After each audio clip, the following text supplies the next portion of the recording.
Do we thank Hashem that we're able to learn? Because of our learning, we should have the basic English immediately. Okay, but today we're going to start the Mishnah on Tzadik Beis. That's 92. It starts like this. A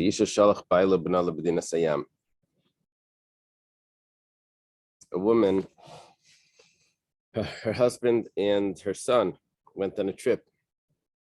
They came and they told her, we'll see later in the Gemara if it's two witnesses, one witness.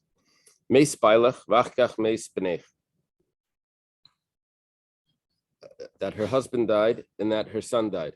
But what was the order? First the husband, then the son. The significance of that is that she's not Zekuka Liyibam. Because when the husband passed away, the son was alive. The son passed away afterwards, but at the moment of the husband's death, there was a child there. She doesn't do Yibam. So she doesn't do Yibam. Benissus, so she finds a person from the shuk, Nissus Lashuk. She marries anyone from the street, and okay, everything's good. However, then they tell her, did we say that the husband died first? No.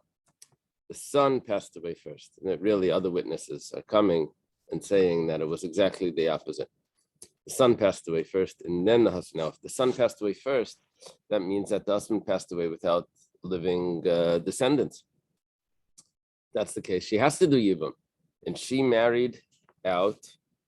She was really Zekuka Yibam. So she's married to a strange person. Not strange isn't strange, but someone that was out of what she needed to do. There's a problem. So what happens? Vlad Rishon V'Achron Mamzer. Okay, don't be confused over here when it says Vlad Rishon V'Achron. The Gemara is later going to say, the Mishnah is going to have a case where there's going to be actually a difference between Rishon and Achron. So all cases, it's going to add up like this, even over here. What's the difference? First son, second son. The child is a mamzer. Now, it's not according to all opinions. It's only according to one opinion. According to the opinion of Rabbi Akiva, that holds that there's mamzer, mechayve lavin, that a negative prohibition creates a mamzer. What's the negative prohibition? Leisia ha'isha chutza leisetzis chutza leish zar. She can't marry someone else when she really needs to do Yibam. So she violated the negative prohibition. A child from that is a mamzer, according to Rabbi Akiva. That's what our mission is following. Next case number 2. The witnesses came and told her that her son passed away first. Then her husband passed away. Well, this would be a case of Yibam, which that's what she thinks. So she does Yibam. She marries the brother-in-law, the husband's brother. Well, and they tell her that wasn't the case. Really, the husband passed away and the son was alive. Then afterwards, the son passed away. Really, she should not have married her brother-in-law. This is a real issue. This is a real mamzer. Teitze, Vlad Rishon V'Achron mamzer, she married her brother-in-law, Esha Sach, and it wasn't b'makim mitzvah. It wasn't where the mitzvah of Yibam applied. So that child would be a mamzer, and she has to get divorced from the brother-in-law. Amala meis bailech v'nissus. They told her the husband passed away. So she gets married. But then they say that no, when you got married, he actually hadn't passed away yet. But he did pass away now. But at the time that you got married, it wasn't really, didn't really pass away. Even though witnesses said he passed away, but he hadn't. Witnesses come later that say that he did pass away, but not at the time that she had gotten married. So Teitze, now here is why we kept mentioning Havlad, Rishon, and Achron. Why are we saying this? Because Havlad Rishon mamzer, Va'achron eina mamzer. only the child that was born while the husband was alive is the mamzer. The child that's born after is not a mamzer because she was not a married woman. Follow? That's the, yeah. Amrullah, they, Even though she had no ceremony, the things that go along with it, she thought she was married. right. Now she's just living with, I guess, different people.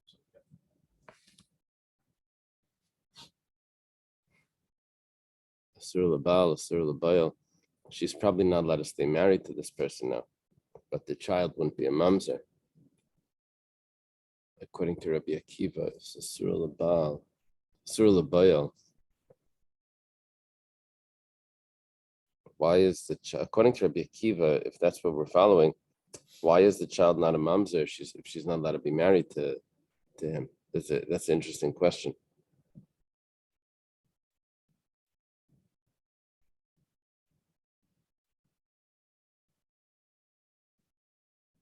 Tesis Yishenim says that he's a mamzer midrabanan, just like we had before. That it's considered a mamzer midrabanan. Remember. So, but he says that what we're dealing with here is that it's only midaraisa in a mamzer, the second one.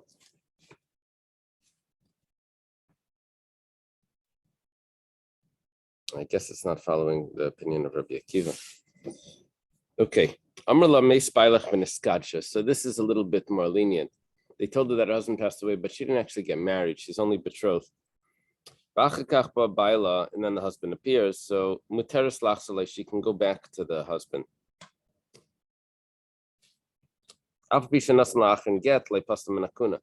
Now, even though the second husband has given her a get, that doesn't invalidate her from going to either back to her husband that's a kayan, or to if the husband passed away, to marry another kayan. She's not a divorcee because really she's teitze b'lei get. If there is a get, that's only for whatever reason there's a get, but this really it's teitze b'lei get. That in other words, the get is insignificant. Ezu darash Rabbi Elazar ben Masya.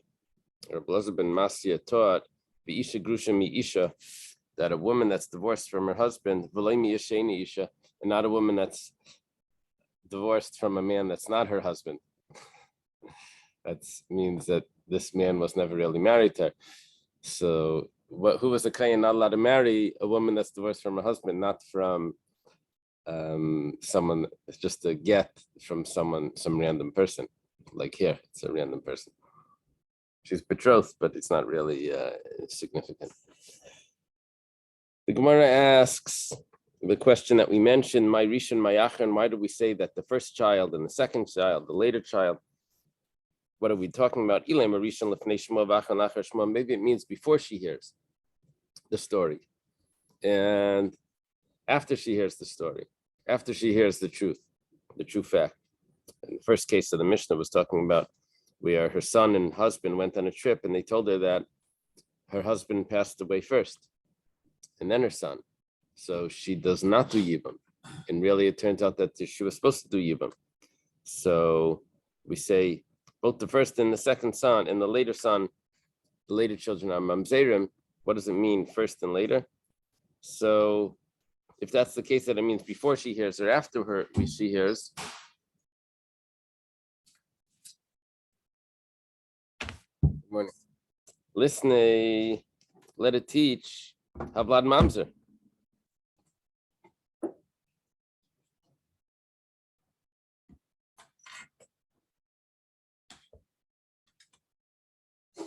Sort of what it did say.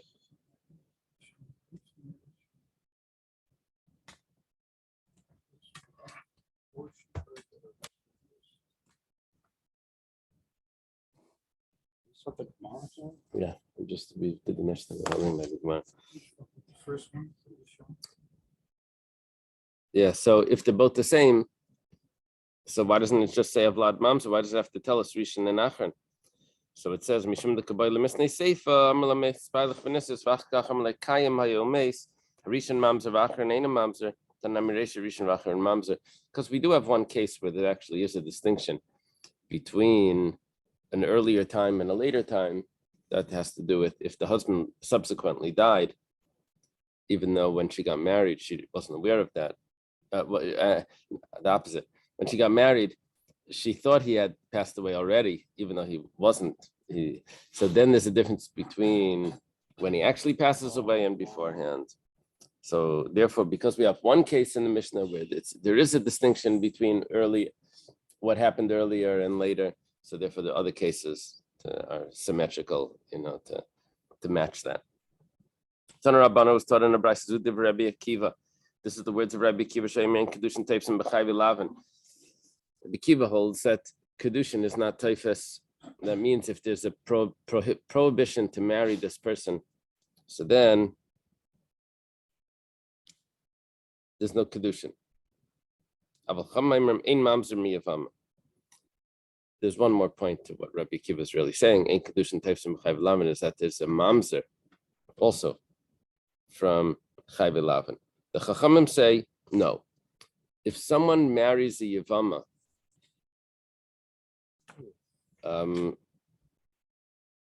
when she was supposed to do Chalitza, like in our case, she thought that the husband died first and the son died afterwards. And it turned out that the case was the opposite. The son had passed away first and the husband died, and she really was supposed to do Yibam. And she didn't know that. And she just marries someone. She didn't do Chalitza, she didn't do Yibam, she marries someone, and then she finds out. So we said that the child is a mamzer. Why? He says that has to be like Rabbi Akiva. The Chum say ain't mamzer mi Yevama. That's not so. The Gemara asks, why did the Chum use that term ain't mamzer mi Yevama? V'leima ain't mamzer mi chayvi lavin. Why don't they just say ain't mamzer mi chayvi lavin? He says, well, Haitana, these Chachamim, Hachtana de Rabbi Akivahu. They're following an opinion that Rabbi Akiva himself doesn't say that there's yesh mamzer me chayvi lavin from all of them. It's only in certain cases. Hachtana damar mechayvi lavin de she'er havi mamzer mechayvi lavin grady loy havi mamzer. Not every negative prohibition union will create a mamzer.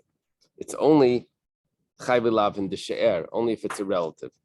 Now, Rashi gives two examples. According to the opinion of Rabbi Yehuda, if a man rapes a woman, they don't get married.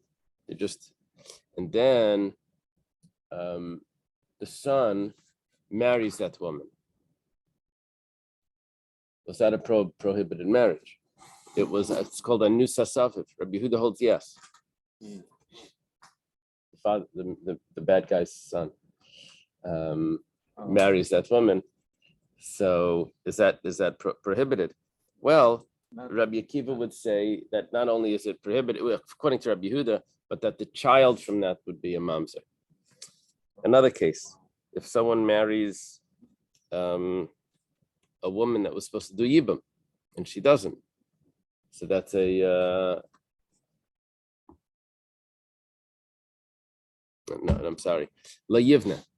If someone marries, he does chalitza, and then he goes ahead and marries her, where we said kivan something shuvla yivna.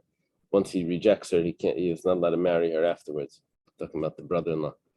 So once he does chalitza, he doesn't marry. If he does, so then that would create a mamzer according to Rabbi Akiva, because that's a case of a relative. No, it's not all prohibitions that create a mamzer, it's just the relatives. Come the chachamim and say that no.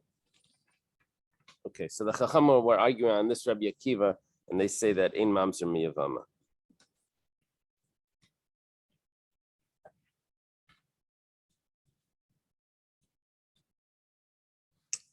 I've been loving great.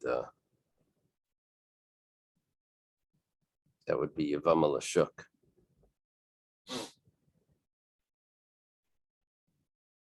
This woman that gets married, maybe the pshat here is different.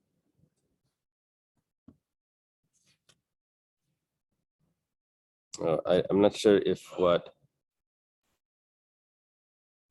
I think what's happening here is we're adjusting Rabbi Akiva's opinion.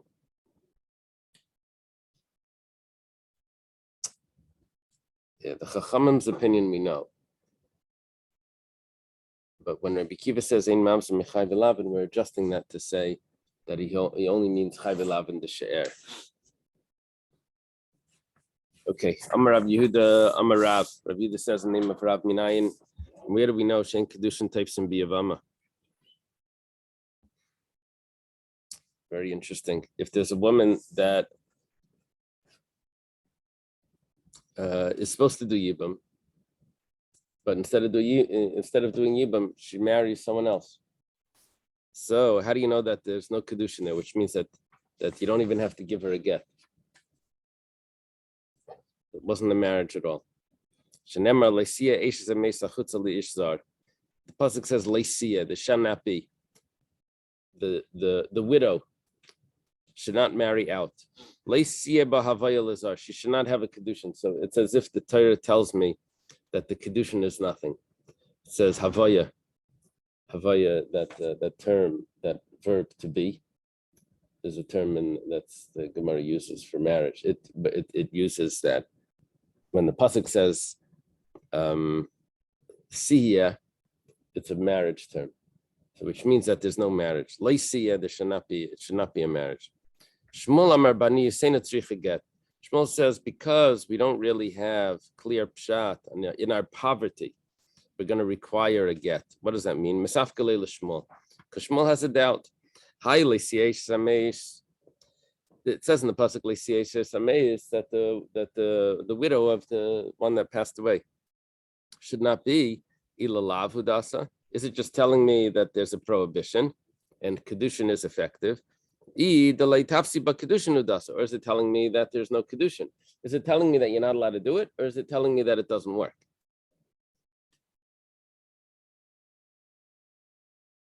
So Shmuel has this doubt, so we're going to require a get. If it means that you're not allowed to do it, that means that it worked, but it was a prohibition. Or maybe it's telling me what Rav said, that it doesn't work. Amalei Rav Mari Barachal or Rav Ashi. Remember Rav Mari Barachal? Yeah. That's what we will assume. Shmuel's daughter would be Rachel. Mr. Rav Mari Barachal. There's a generation gap here. There's something wrong. Shmuel's daughter would be like, I don't know, Rav Yehuda, Rav Huna's age. Her son would be Rabba and Rav Chista's age. Mari Barachal to speak to Rav Ashi is 150 years off. Yeah, it has to be a different Mari Barachal. Do you have a note over there? And they have like personalities or something on the side? Okay. There's a problem with it. Okay. Don't worry about it. Trust me. It can't be unless he lived. I think there was a Tosfos somewhere that says there were two Mari Barachals.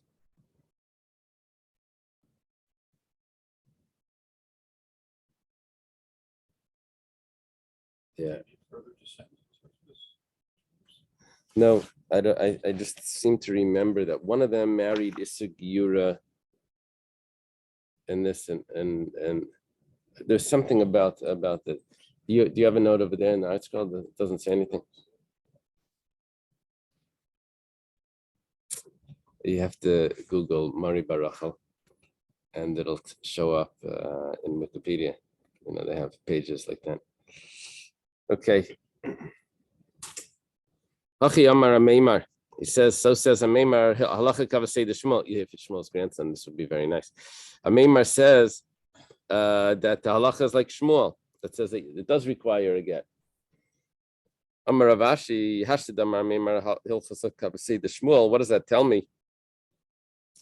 It says that if a man marries the Yevama and he wasn't supposed to, he has to give her a get.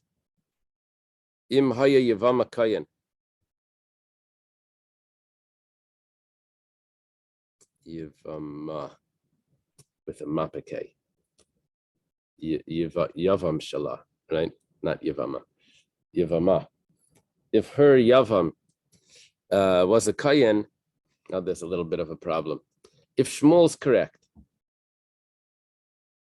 that if a woman doesn't do Yibam, she marries someone else, that is considered a marriage, and it requires a get, then the Yavam himself, that the one that she's supposed to marry, she's not going to be allowed to marry because she just got a get. And the Kayan can't marry a divorcee. Could have married a widow, but not a divorcee. And now she became a divorcee. So what does he do? Chaylitzla. He does the Yavama does chalitza, and then v'shayalei, and then she stays with the new husband. Now, not everyone holds this. We're going to see soon that, asura labal, asura labayal, if she has an affair while she's married, she can't marry the person that she had the affair with. She can't go back to the husband.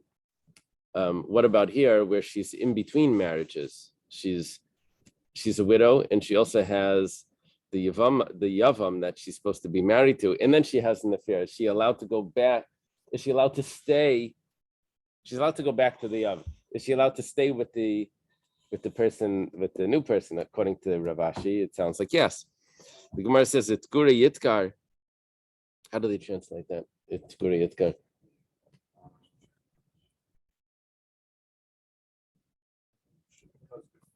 Profits. It's good. Yeah, like tagar. It's like it's like a merchant. The husband is getting benefit. He doesn't really get benefit here. He's just not losing his wife. That's what we're saying. In other cases, we said that this woman should have been more careful before she got married. We don't allow them to stay together. We force them to get divorced. Now we're saying Ella, so we have to switch what Rav Ashi says. Elim haya Yevama Yisrael noisin lasheni get v'hutra loy. If the Yevama is a Yisrael, then she divorces the new husband. She divorces the second husband, and she goes back to do Yibam with the third. She marries the third husband, which is the brother-in-law, because he's a Yisrael, and that's no problem. If that's the case, then she's not considered like a married woman. Remember, we had this whole thing. What does the Zakuka, what does the Zika do? Does it make them almost married, that if she would have an affair, she would be usher to him? Remember, we had a discussion about this. Apparently over here, it's not a problem because she's allowed to go back to him. Amar Rav Gidl, Amar Rav Chia bar Yosef, Amar Rav Gidl says the name of Rav Chia bar Yosef in the name of Rav. It's interesting. Rav Gidl himself was a Talmud of Rav. But, all right. Yevama Kedushin Einba. But Nesuin Yeshba. Yevama doesn't have Kedushin. That means if someone marries her, it's nothing. Like we said, Lycia. That was Rav's opinion. There's nothing. However, Nesuin, there is. Gemara says, 1 second. How does that work? If there's no Kedushin is just the first step of the Nesuin. How does that work? Ema Kedushin v'Nesuin Eimba. Okay, so adjusted. Doesn't have either. So now we have no Chiddush. Kedushin is the betrothal? Betrothal, yeah. Nesuin is the marriage. And if one could say, my Nesuin Yeshba, what does it mean Nesuin there is? This means biznus. And this would be the opinion that we're mentioning that we were not following before. Kid Rav Hamnuna. Damar Rav Hamnuna, Shimeres Yavam Shazinsa Surli Yavama. If she does have Nesuin, that means she consummates this marriage, then she's forbidden to go back to the Yavama, to the Yavam. The Yavama is forbidden to go back to the Yavam. This is saying that Not like Rav Ashi. the Ma'amar didn't count. Mimar would be an issue.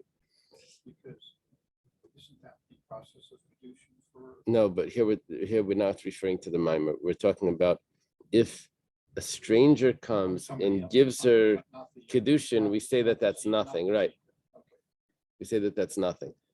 Now, but if the stranger comes and marries her, then according to Rav Hamnuna, she can't go back to the Yavam because of that zika that we spoke about. Maybe we could say like this: Kedushin Aimba, she goes out without a get. Nesuin Yeshba, but by Nesuin, she is going to need a get. Why? Remember that case? A woman goes to, a woman is married. Her husband goes on a trip, and the husband, and they tell her that the husband passed away. So she gets married.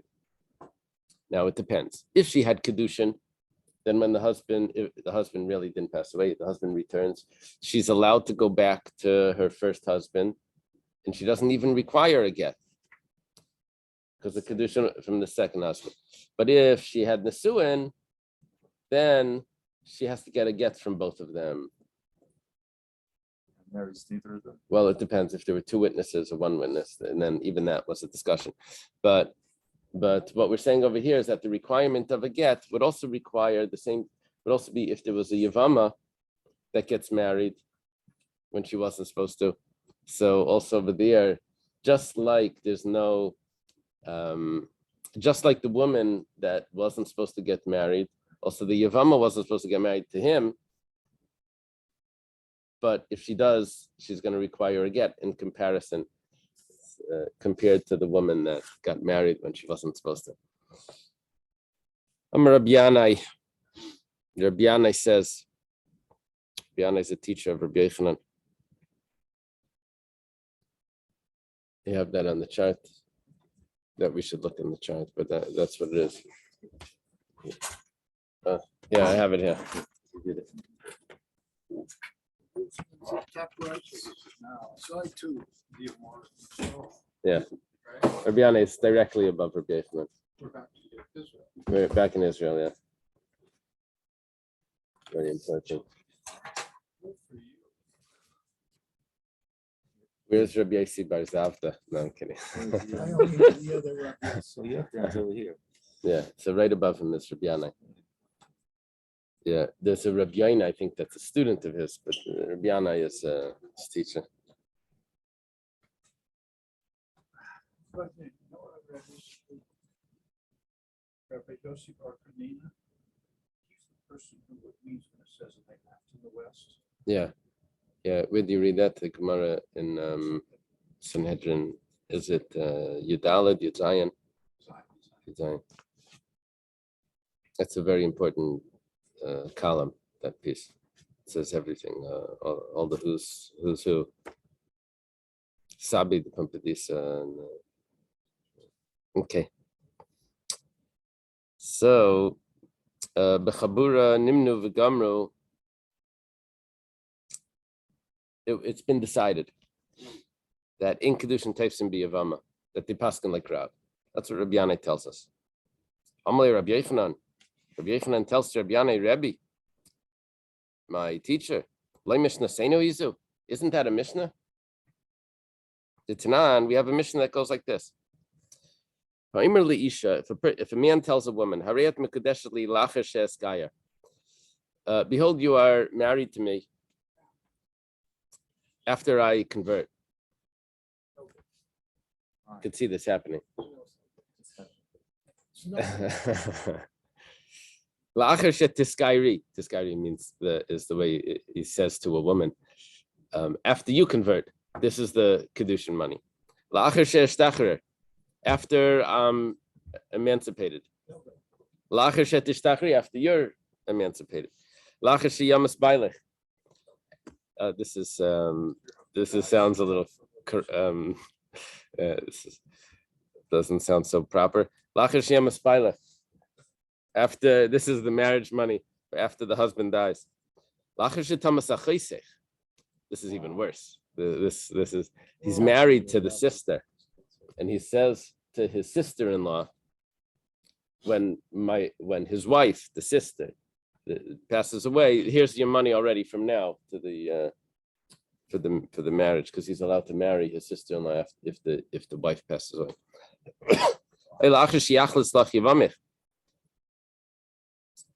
Or here's the money, the marriage money, after you do chalitza from the yavam. Oh, it's like private. Well, he just doesn't want anyone else to come around. Right. He's giving the money now. He's reserving it. The common denominator is none of them exist at the moment. That's the way the Gemara thinks about it. However, Rabbi Yochanan doesn't think about it later. The Dr. Stein saying is that it's a davar shalei b'laylam. It doesn't. You can't. None of these are there right now, eligible for marriage. So it hasn't come into the world yet. However, Rabbi Yochanan sees something else here. Rabbi Yochanan's telling Rabbi Yanai, he says, "La'achar sheyachletz yivamich." What we're really seeing is that right now he cannot marry her, even if it would be a sin. It's not a marriage b'chlal. Let's say it would be a marriage. Can a stranger marry the Yevama? Not is he allowed to, but not may he, but can he? Can he marry the Yevama before the Yevam? Yeah. Well, Rav said no. Rav said no. So Rabbi Yanai says, "Oh, we decided that no." Rabbi Yochanan says, "I have a Mishnah that says that." You see, because if it doesn't work, why is it like balaylam? Only because it doesn't work now. To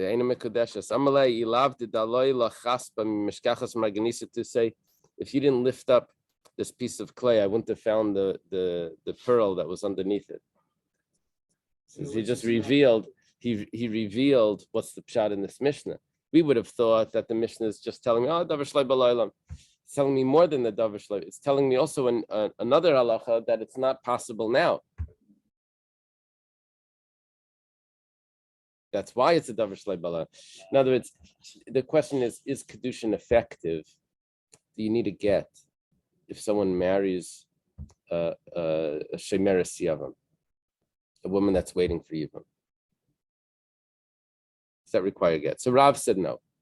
Shmuel said yes. Rabbi Yanai says, we decided like Rav.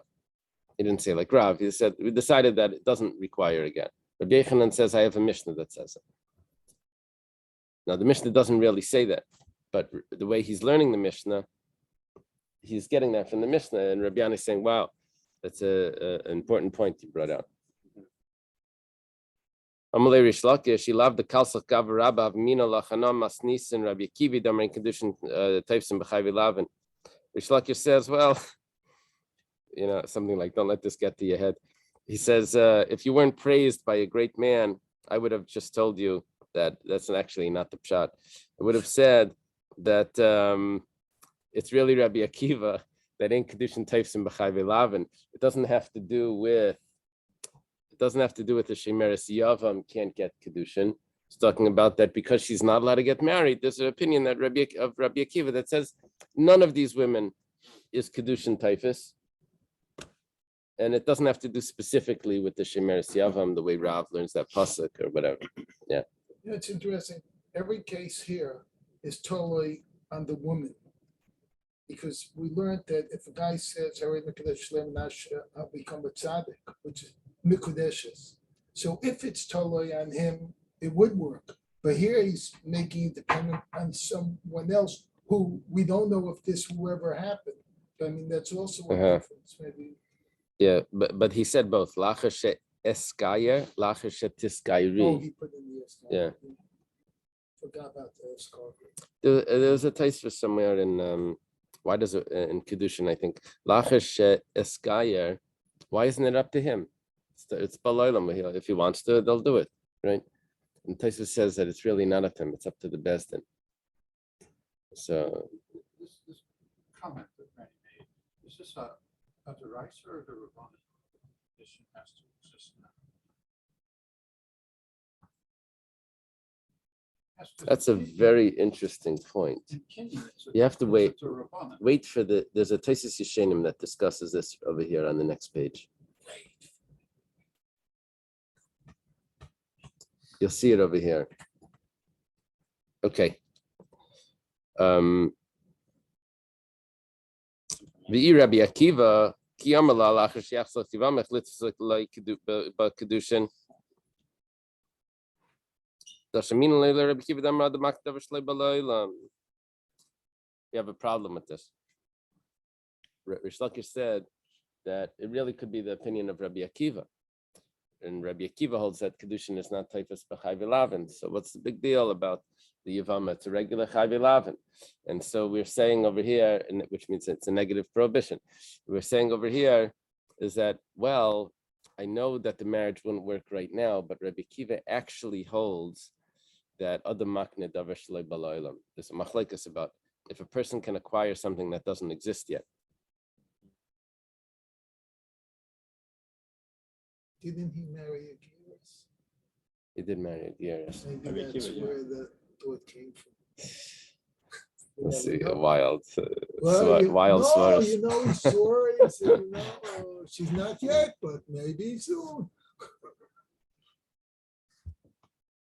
He met her before she converted. That's what I'm saying. Yeah.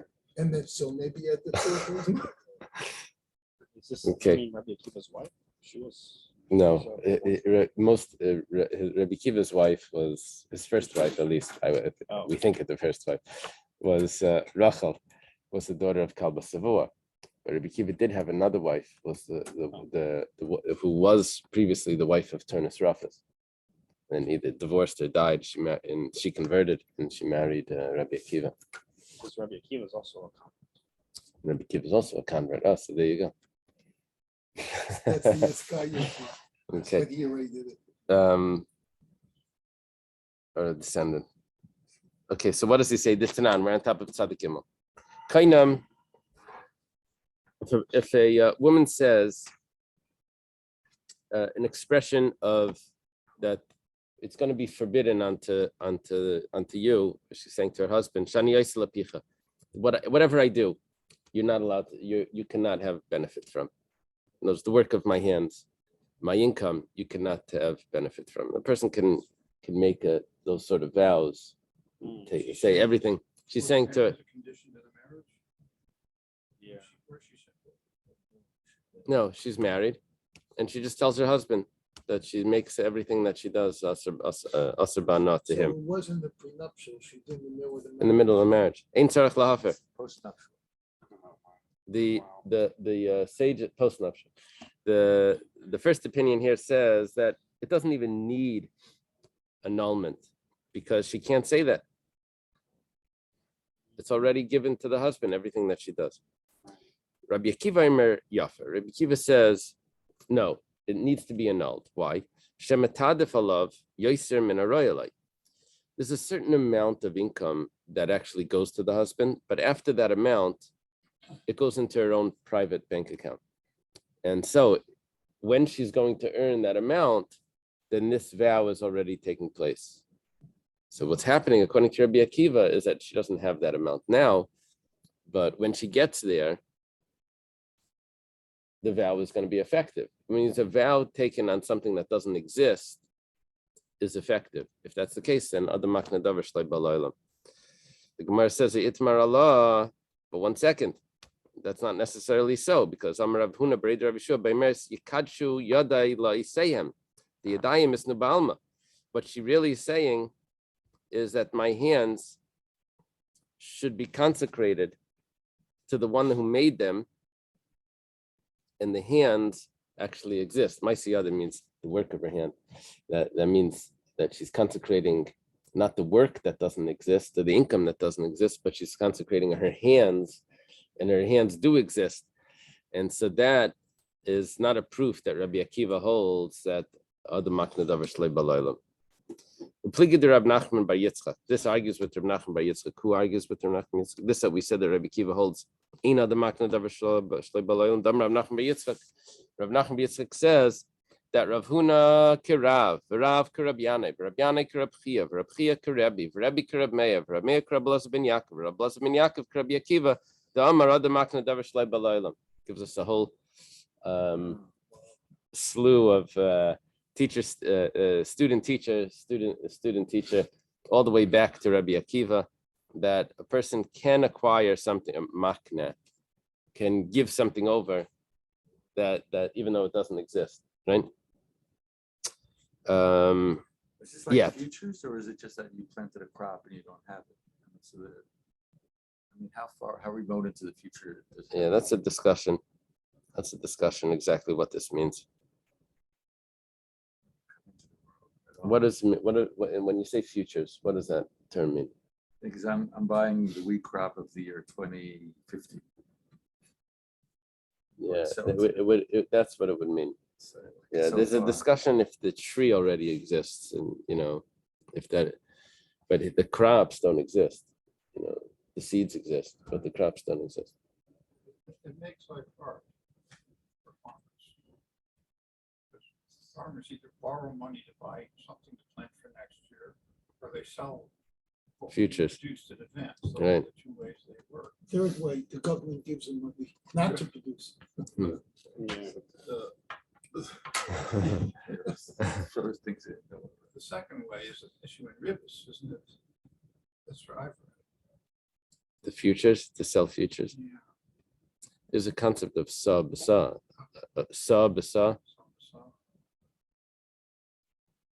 Why aren't you should? If the value change, you're talking about if the value changes, and it wasn't exactly the Right, they speculate on futures. Right. You make a lot of money or you lose a lot of money. I think that's what. right. But you should this in the. Okay. process. That's how you. I'm sorry. It's like. Yeah, you do it. Iska, right? Okay. Let's go through as many as we can now. Let's see how far we can get. We start with Rav Huna. He is the last one, the youngest, the latest one of all the sages that we mentioned. What does Rav Huna say? Rav Huna Mahi, Ditmar, we have a statement. So one sells futures, the fruits of the date palm tree to his friend. Amar Rav Huna, Achlei ba loilam yachal achzer bay. Misha ba loilam ein yachal achzer bay. You have Rav Huna on the chart. Yeah, he's a student of Rav.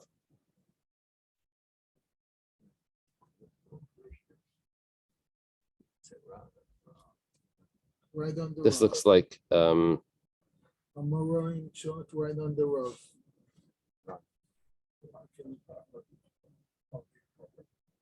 it looks like that Eina the Makna Davar Shlei Balaylam, because until it comes into the world, you can't retract. But the answer is like this: the way it's explaining is that when was the sale finalized? Already previously, or the sale took place before. Now, when those fruits grow, it's too late. You can't say, "Well, we never did a sale." No, that sale from before is effective now. Rav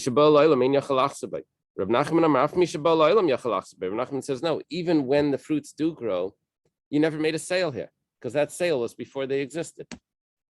The whole deal was before they existed. Amar Rav Nachman, Maydina, Nachman says, I'll agree, that if the person grabs them, you're not going to take it away. But really, the sale really wasn't until later. If they want to make a sale, they have to redo the sale. Rav. What if the sale was before Shemitah year? And then the crops came in Shemitah. Yeah, that's interesting, because it's not for sale, the Shemitah produce. Rav, Damar, Rav Huna, Amar Rav. Rav Huna says name of Rav. Kana, Rav says, the field that I'm about to buy, when I buy it, it should be acquired to you from right now. Says that's a good agreement. It's kind of Rabbi Yanai. What does Rabbi Yanai say? Remember, Rabbi Yanai was a teacher. Rabbi Chia. He goes like Rabbi Chia. The Rabbi Yanai have a arisa, the have a maise le kanta, the peri kol mile shabbata. Rabbi Yanai had a sharecropper, someone that would do work in his field and would take some of the produce. But every Erev Shabbos, he would bring him some sort of basket of fruits. Have a yoima nagale. Hahu yoima nagale. One day it was delayed. Falayasi didn't come. Shakal eser miperi the base alayo. He took meiser from his own household produce for the fruits that were going to show up, that he's expecting them to show up. It's going to be Shabbos. He wants to take the Meiser beforehand. Asal Kami de Reb Chia comes in front of Reb Chia, Amalei, Shaper Abdis. You did well. The Tani was taught in Braislam, until Madlir Hashem Aleikach, you should learn to fear Hashem your God, Kol Hayam, all the days, Eila Shabbos v'Yamtiv, referring to Shabbos and Yamtiv. What is going on over here? Lamai Hilchazo, what does it mean that you should learn to fear Hashem? Ilay Melas Surei Meichal, doesn't mean that you should take Meiser, or that pasuk is talking about taking Meiser. Doesn't mean that you should take Meiser even on Shabbos and Yom Tov. It's Rechol Mishi tilted Darabanan. I know you're not allowed to take Meiser on Shabbos and Yom Tov, but that's only rabbinic law. Is the pasuk telling me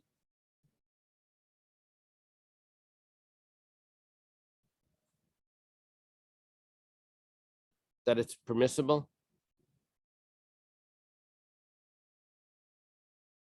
That muktzah is not a problem? This doesn't really mean muktzah, but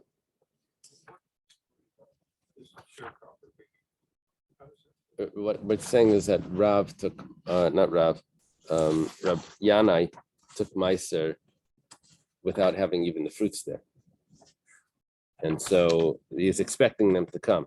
Elalav ki agavna, rather it must mean that it's saying that you should take Meiser even before they show up, which I guess they were going to show up on Shabbos, and he already had taken Meiser beforehand. There's different ways of learning this. But Withholding tax, what is this? like withholding tax before you get your salary. Yeah. Take it out. Yeah, so that's what he's saying over here. Amalei, he says, what Rabbi Yanai says, I don't know if that's really the pshat, if that's really what I should have done, because Akarian Bechalma Kana Ratzitz, because I saw in a dream a broken reed. My life, Hachikamali, it must have been telling me, there's a pasuk. He says a broken reed was probably referring to a pasuk in Malachim Beis, where Rav Shakeh was the messenger of Sancherif, was telling the messengers of Chizkiah that you're relying on Egypt, that's a broken reed. Anyway, it says that's a bad pasuk. Must have been telling me that I did something wrong. So like, Reb Chia says, he's telling you, it's referring to the broken reed that it says in Yeshaya, that he won't even break the broken reed and he won't put out the dim burning fires. I think it's referring to Mashiach. So it's a positive pasuk. He's just going to have righteous judgment is the pasuk. Okay, Rebbe, what do we see that Rebbe holds that other makna davar shlei b'laylam? The Tanya, litasker aved al adainav, you shouldn't return a slave to his master. This means after he's freed.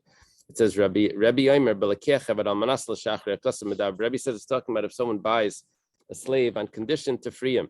Hechi dami, what's the case? Reb Nachman Yitzchak the Kasavlei, he wrote to him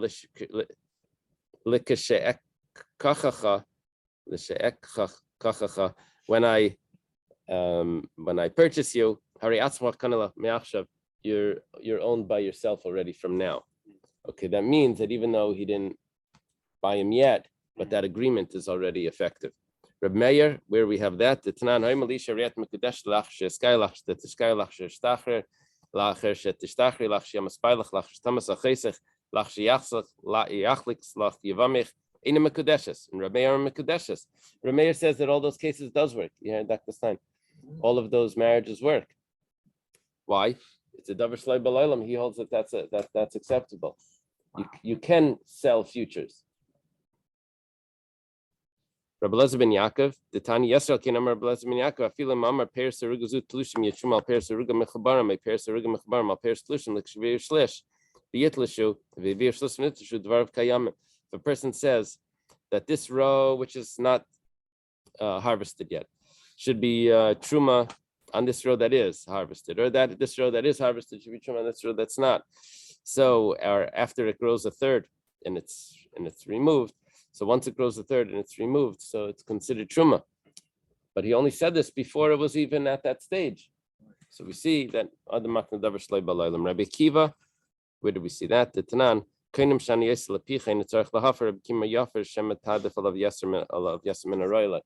actually had this before earlier today. Rabbi Kiva says that if a woman says to her husband that you can't have benefit from any of the work of my hands, the husband doesn't even need to annul it because the work of her hands, her income already belongs to him. Rabbi Akiva says, no, he does need to annul it because not all the work of her hands belong to him. If she works so much that she makes more than what was that minimal amount, so then that she would actually keep, so that the vow would be effective. The problem is she doesn't have that amount yet. So we're seeing that Rabbi Akiva holds that other machna davar shlei b'laylam, that he can sell something that doesn't exist. Let's leave it over here. Yeah, this was phenomenal. This is the first time we've ever done a Gemara where we literally went Yeah. generation by generation by generation. I mean, follow